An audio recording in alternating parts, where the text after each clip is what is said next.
किस्सा सुनाता हूँ। ये बात है सन 1909 की, जब कनाडा ने पहली बार अपने एक शहर में एम्बुलेंस को लॉन्च किया ताकि लोगों की जान को बचाया जा सके।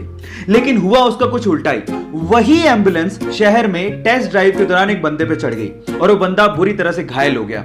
और मजे की बात यह है कि वो पहला बंदा था जिसे उस एम्बुलेंस ने हॉस्पिटल तक पहुंचाया। उनके शिष्यों की बहुत ज्यादा सेवा की, लेकिन जाते जाते गुरु नानक देव जी ने उन गांव वालों को आशीर्वाद दिया, उजड़ जाओ। उसके बाद गुरु नानक देव जी अपने शिष्यों के साथ दूसरे गांव गए, लेकिन उन गांव वालों ने गुरु नानक देव जी और उनके शिष्यों के साथ बहुत बुरा बर्ताव किया। लेकिन फिर भी गुरु नानक देव जी ने उन्हें आशीर्वाद दिया, बसे रहो। ये देख के एक शिष्य से रहा नहीं गया। उसने गुरु नानक देव जी से कहा कि ये कैसे आशीर्वाद दिया आपने? तो गुरु नानक देव जी ने जवाब दिया कि संसार में अच्छाई का फैलना और बुराई का रुके रहना और ना फैलना इंसानियत के लिए बहुत ज्यादा जरूरी है। इसीलिए जो अच्छे लोग थे उन्हें उजड़ जाने का मैंने आशीर्वाद दिया ताकि वो बाकी जगहों पे। किसे नहीं पसंद, लेकिन असली प्रॉब्लम आती गर्मियों में, जब कोई स्कार्फ या फिर रुमाल पहनने के बाद हमें हेलमेट पहनना पड़ता है। और गर्मी होने की वजह से थोड़ी दूरी तक चलने के बाद जब हम हेलमेट उतारते हैं तो पूरा मुंह पसीने से भर जाता है। अब इस प्रॉब्लम का सॉल्यूशन क्या है? जी हाँ गाइस, इस प्रॉब्लम का सॉल्यूशन है एसी हेलमेट। एक छोटी सी एक्सेसरी आपके हेलमेट पे लगती है और वो आपके हेलमेट को या फिर आपके सिर को ठंडा ठंडा कूल कूल बना देती है। और गाइस, इसका इन्वेंशन कहीं बाहर नहीं, हमारे इंडिया के बेंगलोर के आईआईटीएन पीके सुंदर राजन ने किया है। सो गाइस, पुराने जमाने में हमारे इंटेलेक्चुअल्स को लगता था कि मैथ्स में एक ऐसा कोई सिंबल होना चाहिए विच रिप्रेजेंट्स नथिंग, यानी नथिंग को रिप्रेजेंट करने के लिए भी तो कोई सिंबल होना चाहिए। सो इसी को ध्यान में रखते हुए 5th सेंचुरी में एक इंडियन मैथमेटिशियन आर्यभट्ट ने जीरो को इन्वेंट किया। And let me tell you guys, zero का जो सिंबल दिया गया था वो हमारे पुराने मंदिरों, स्पेशली ग्वालियर के मंदिरों के दीवारों पे खुदा हुआ आप लोगों को दिख सकता है।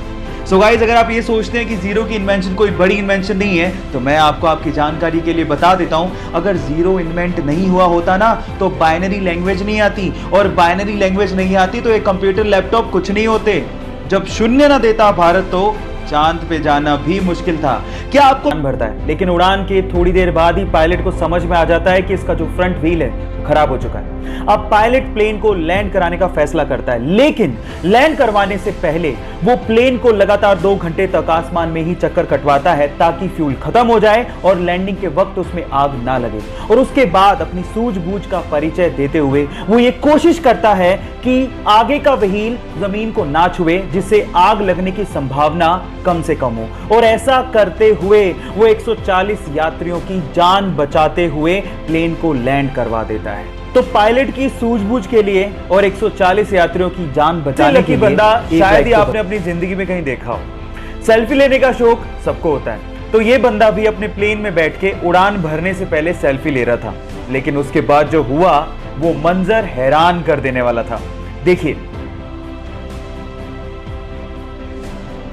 गाइस, क्या आपको भी लगता है कि बंदा बहुत किस्मत वाला एक्सीडेंट हो गया? उसकी जान तो बच गई, लेकिन उसने उस एक्सीडेंट में अपने दोनों हाथ खो दिए। लेकिन फिर भी उस बंदे ने अपने पैशन को नहीं छोड़ा और उसने सोचा कि वो अपने पैरों से कार को चलाना सीखेगा। उसने अपनी कार को मॉडिफाई किया और अपने पैरों से कार को चलाने की घंटों और दिनों तक प्रैक्टिस करता रहा और एक दिन वो उसमें कामयाब हो गया। और उसके बाद उसने पोलैंड के कार रेसिंग कंपटीशन में पार्टिसिपेट किया और उस रेस को जीत के उसने सबको हैरान कर दिया। उस बंदे का नाम है बार्टोस ओस्ट्रालेविस्की। गाइस, उसके कभी ना हार मानने के जज्बे को घूमने गए और वहां पर उन्होंने एक टैक्सी भाड़े पे की। एक्चुअली उस टैक्सी के ड्राइवर सरदार जी थे। अब हुआ कुछ यूं कि बोरियत की वजह से वो चारों लड़के जोक्स क्रैक करने लगे और उनमें से कुछ जोक्स सरदारों पर थे। जब भी वो सरदारों वाले जोक्स क्रैक करते, सरदार जी को बड़े ध्यान से देखते, लेकिन सरदार जी कोई रिएक्शन दे ही नहीं रहे थे। जब पूरा दिन खत्म हो गया तो उतरते वक्त उन चारों लड़कों ने सरदार जी को कहा कि हमने सरदारों पर इतने जोक्स क्रैक किए, आपको बुरा क्यों नहीं लगा? तो उन्होंने तब भी कोई जवाब नहीं दिया और 100 रुपए देते हुए कहा कि अगर तुम्हें पूरी मुंबई में कोई सरदार भिखारी मिल जाए तो उसे मेरी तरफ से 100 रुपए दान कर देना। वो चारों लड़के पूरे दिन मुंबई घूमते रहे, लेकिन उन्हें कहीं सरदार भिखारी दिखाई नहीं। तब उन्हें समझ में आ गया कि हम मजाक जरूर उड़ाते हैं, लेकिन इससे मेहनती लोग होते भी नहीं हैं। गाइस, इन सरदारों के लिए एक हार्ट तो बनता है।